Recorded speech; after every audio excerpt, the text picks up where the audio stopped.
Welcome, welcome, sir. You've come to the right place. We can certainly help you with your problem in Monroe, Finster, cut that out, at the Center for Equilibrium Disorders.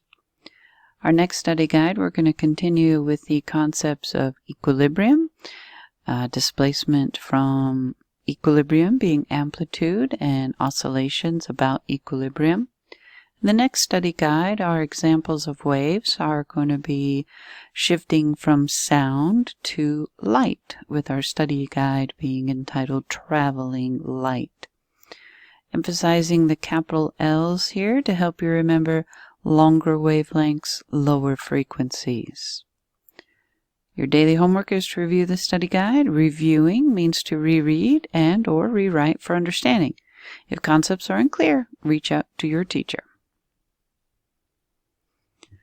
All right, we're going to present you with 3 scenarios, and let's see what you might make of this first one. A Chicago lawyer and his wife went to Switzerland for a vacation. While they were skiing in the Alps, the wife skidded over a precipice and was killed. It's a very tragic start to our study guide. Remember, this is fictitious. Back in Chicago, an airline clerk read about the accident and immediately phoned the police. The lawyer was arrested and tried for murder. The clerk did not know the lawyer or his wife. Nothing he'd heard or seen made him suspect foul play until he read about the accident in the paper. Why did he call the police? And now we'll do the second scenario to try and make some sense of. At a hotel in Las Vegas, a lady rushed out of the manager's office to get a long drink at the water fountain in the lobby. A few minutes later, she came out for another drink. This time, she was followed by a man. There was a mirror behind the fountain. When the lady raised her head, she saw that the man behind her had a knife in his upraised fist. She screamed. The man lowered his knife, and then both of them began to laugh. What on earth is going on? Of course, earth is a proper noun. Should be capitalized there. Situation number 3. See if you make some sense of this. Mr. Jones was driving along the thruway with his son in the front seat. The road was icy. When Mr. Jones rounded a curve, his car skidded and rammed into a telephone pole. Mr. Jones was unhurt, but the boy broke several ribs. An ambulance took the boy to the nearest hospital. He was wheeled into the emergency operating room.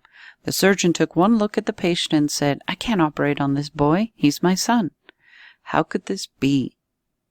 Press pause and take some time to jot down your thoughts as to how those 3 questions could be answered. The how could this be? What on earth is going on? And why did he call the police? In these 3 scenarios, it's difficult to come up with some sort of reasoning. Evidence isn't really presented much to us. So we have to go with what the author intended for these strange situations to be. This one is due to the fact that the clerk knew that the husband had booked a one-way ticket. So that's why the clerk called the police. Perhaps here you thought maybe the woman and the man knew each other. They were old friends, maybe reconnecting, so laughing. We don't really have any evidence of that. But we also don't have evidence that that's not the case. So again, we have to look upon the intended what on earth is going on. And this situation was the woman had hiccups. The man noticed and decided to come up with a way to scare her, to try and help her get rid of the hiccups. And the third one, the surgeon was the boy's mother. So that's how could this be? These 3 situations that I've mentioned are very difficult to reason through because there's no evidence. This idea of a claim, evidence, and reasoning, so claim, evidence, and reasoning, it's not new in the world of your science careers. You've had this in younger grades. I'm just going to take a moment and refresh your thoughts here. Engaging in argument from evidence, one of the science and engineering practices.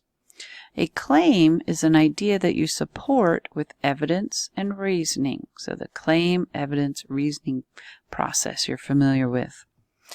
When you have a claim, it is an answer to the question or prompt.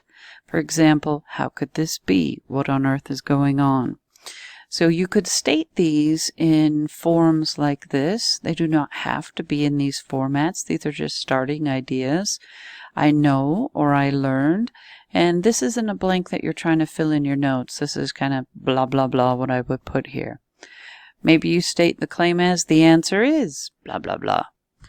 Or the effect of blah, blah, blah was blah, blah, blah. Maybe blah, blah, blah caused blah, blah, blah. A claim, answer to the question or prompt.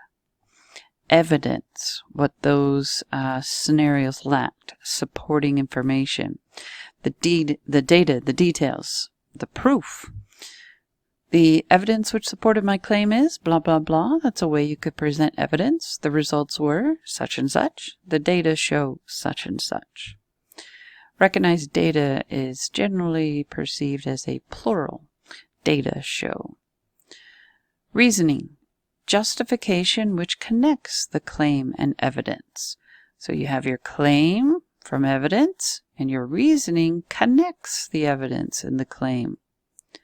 Based on the results, or based on the information, such and such. The evidence supports my claim because blah, blah, blah. The next scenario you'll be presented with will certainly have more evidence available for you to have justification which connects the claim and evidence. You'll better be able to reason. And in the space here is where you will write your claim, the evidence, the supporting information, and your reasoning that justifies your evidence and supports that claim there. We have vampire volleyball. Ugh, these mosquitoes are eating me alive, Carl complained, slapping at his arms and legs. The neighborhood kids were playing volleyball in Carl's backyard. His parents had recently bought the net and set it up, but it was hard to stay out in the yard because of the mosquitoes. They would even bite people wearing mosquito repellent. Dad, can you do something about these bugs? Carl called to his father, who was reading a book inside their screened-in porch. Carl's father came out to the yard and lit citronella torches which were along the edge of the yard. There was a bucket of water next to each one. What are these buckets for? Mr. Landsteiner asked. Mr. Landsteiner was new to the neighborhood and had never been to Carl's house before. We put them here in case a torch falls, so nothing catches on fire. We just fill them at the beginning of the spring and leave them here all summer. If they get a little low on water, we just add some more. I hope this works, Carl's father added as the torches started smoking. Otherwise, we might have to hire one of those companies to spray the yard. Can I suggest something else? Mr. Landsteiner asked. Here is an accompanying image to show you what a citronella candle torch might look like and the life cycle of a mosquito. So looking back at your information about the vampire volleyball and this image here, you can pause on the video. On page 6, you'll write what the claim is, what you think Mr. Landsteiner is going to be suggesting, what your evidence for that is, and the reasoning. So you'll jot those 3 items here based on the story and the image. So you can pause the video using your back and forward arrow keys on your keyboard. You can freeze frame on these images to help you.